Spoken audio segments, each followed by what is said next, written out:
Usted está en El Radar, en Blue Radio.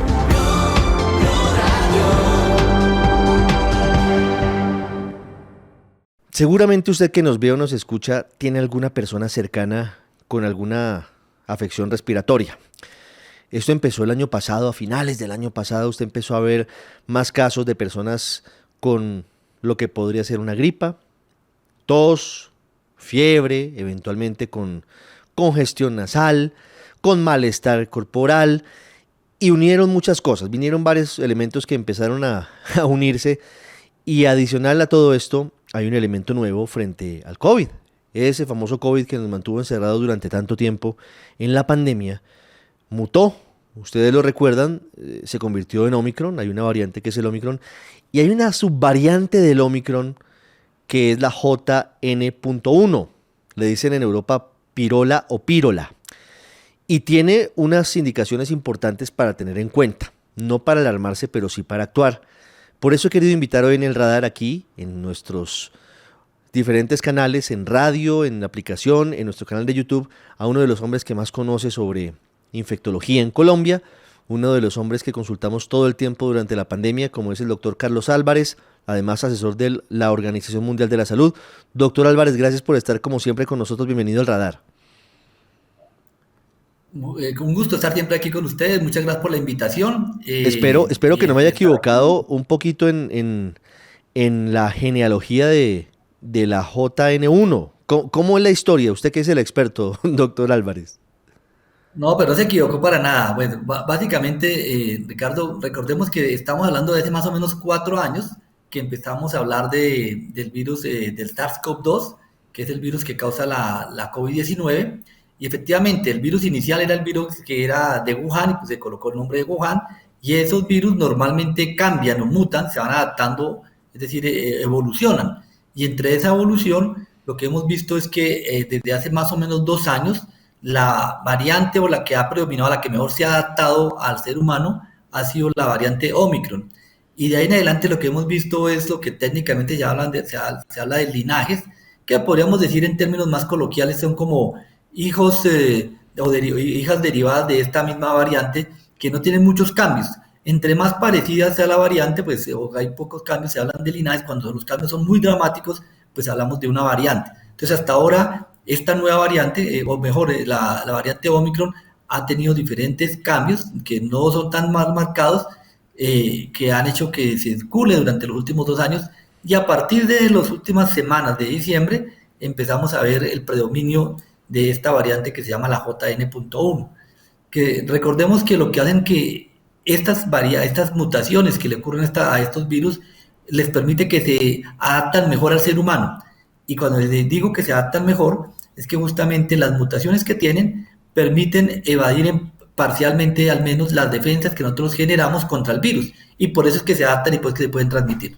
Sí. ¿Cuáles son las características de esta variante JN.1, doctor Álvarez, que son distintas, o qué hace que esta variante de Omicron se adapte mejor al ser humano, en palabras suyas? Sí, lo que hace normalmente es que tienen la capacidad de tener mayor afinidad por el sitio donde se pega. Recordemos que el virus tiene que entrar por una puertica, una puerta, y para pegarse a esa puerta normalmente necesita de dónde agarrarse. Y a veces esas proteínas técnicamente tienen mayor afinidad, es decir, como que se atraen mejor. Entonces esa afinidad logra que pueda entrar más fácilmente. Son técnicamente llamamos más afines. Pero en el sentido pragmático lo que hace es que puede infectar más fácilmente, puede evadir las defensas que nosotros ponemos contra ese virus, y por eso predomina sobre las otras. Eso es lo que hace que tenga esa ventaja, que digo técnicamente de forma evolutiva, y es lo que hace que empiece a circular con una mayor frecuencia. Pero esto no significa que esta variante o subvariante mejor vaya de la mano con mayor agresividad o mayor letalidad. Eso no se ha demostrado. Digamos que a veces uno empieza a escuchar en redes sociales que esta es más agresiva, que el 2024 va a ser más grave. Eso no es cierto. Realmente lo único que tenemos es que tienen mayor posibilidad de infectar o reinfectar a las personas. Y también hay que decir que obviamente hay unas personas que tienen una susceptibilidad para que cuando se infectan de COVID les tienen mayor riesgo de complicarse. Eso tampoco ha cambiado. Son los mismos grupos, Ricardo, las personas que tienen más de 60 años, las personas obesas, hipertensas, diabéticas, la gente que tiene las enfermedades autoinmunes o las defensas bajas y también en cuidado especial a las mujeres embarazadas. Estos grupos de personas tienen el mayor riesgo de complicarse con este linaje o con otro linaje, básicamente Claro. cuando se infectan de COVID. Sí, la JN.1, doctor Álvarez, según le entiendo, es mucho más contagiosa que lo que hasta ahora hemos tenido. Digamos que puede contagiarse, puede contagiar más fácilmente y lo mismo, puede evadir las defensas que ya hemos generado. Recordemos que cuando nosotros nos vacunamos o cuando nos ha dado COVID o cuando pasan las dos cosas, nos ha dado COVID y nos vacunamos, generamos defensas. Esas defensas son lo que llamamos técnicamente los anticuerpos. Y esos anticuerpos son como unos escudos para que el virus no pueda pasar, no pueda entrar. Esta variante lo que hace es que pueden evadir ese escudo, evadir esas defensas y por eso pueden penetrar, hacerlo más fácilmente que las otras líneas o las otras subvariantes. Entonces, eso hace que si hay más riesgo de infectarme, más no de complicarme. Claro. ¿Cuáles son los síntomas que causa el JN.1 en las personas que logran infectar, doctor Álvarez?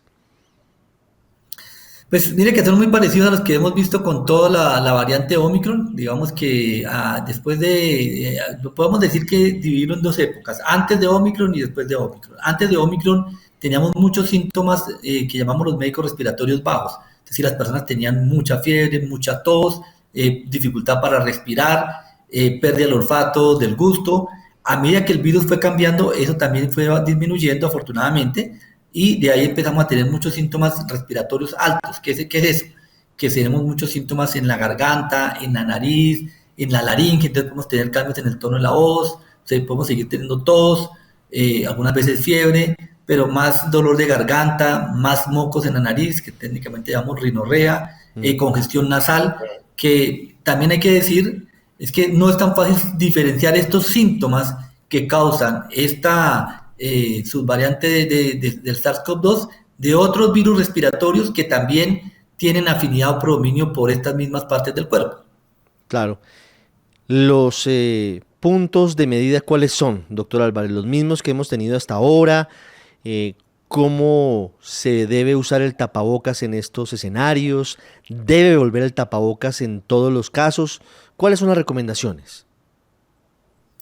Pues mire que es nuevamente volver a recomendar lo que hemos aprendido en estos 4 años, pero hacerlo. Lo que pasa es que uno pierde digamos, la percepción del riesgo y entonces cambia. Y lo que yo a veces veo es que pasamos de un extremo al otro, ¿no? De un exceso exhaustivo, exagerado de tapabocas a no querer utilizarlo. Y no, yo creo que hay que poner en su medida, en su justa medida. Entonces de forma pragmática, Ricardo, dos cosas. Las personas que tienen síntomas respiratorios deben usar tapabocas. No ahorita, sino siempre que haya síntomas respiratorios. ¿Por qué? Porque de esta manera estamos protegiendo a los demás, estamos protegiendo a la familia, estamos protegiendo a los vecinos, a los compañeros de trabajo, compañeros de colegio, universidad.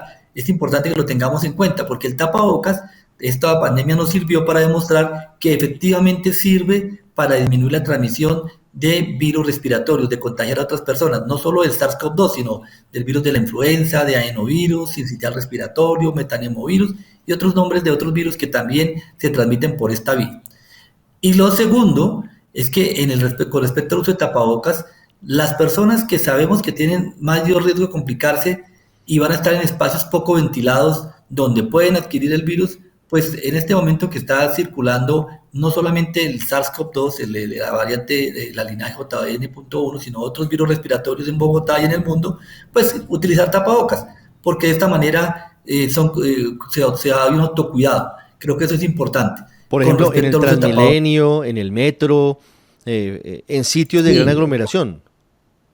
exactamente, que haya poco ventilación, sí, digamos, si hay un parque, pues no, pero si va a estar en un sitio poco ventilado y tengo 75 años y tengo diabetes, pues me parece que ese es el punto que debemos hacer. Tapabocas y de esta manera, justo ahora que estamos viendo un incremento de circulación de virus respiratorios, pues logramos contener la mayoría de virus respiratorios. Y lo segundo, Ricardo, que es simplemente importante, Sí. es la vacunación.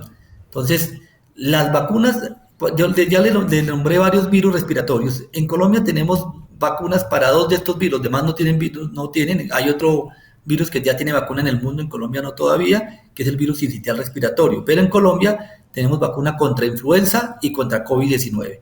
Y en este sentido, sí es importante tener en cuenta que el refuerzo de vacuna contra COVID-19 vuelve a proteger, es decir, las defensas van cayendo, a medida que va pasando el tiempo van bajando y al bajar las defensas, pues disminuye ese riesgo.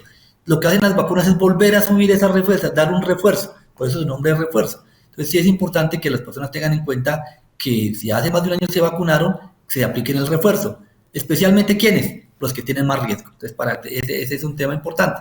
Y aprovechar para de una vez también hacer énfasis que esas mismas personas, esos mismos grupos de riesgo que hablamos para COVID-19, son los mismos grupos de riesgo para enfermarse de influenza. Recordar que la influenza, que es la verdadera gripa, también lleva a la muerte y también se puede evitar vacunándonos. Entonces, creo que es importante aprovechar, los que no lo han hecho, vacunarse contra influenza y colocarse en refuerzos de COVID. Sí, de una vez aprovechar el pico respiratorio para hacer esas diligencias médicas. Doctor Carlos Álvarez, muchísimas gracias. Como siempre, un gusto tenerlo aquí en el radar. Con mucho gusto, Ricardo. Usted está en el radar en Blue Radio.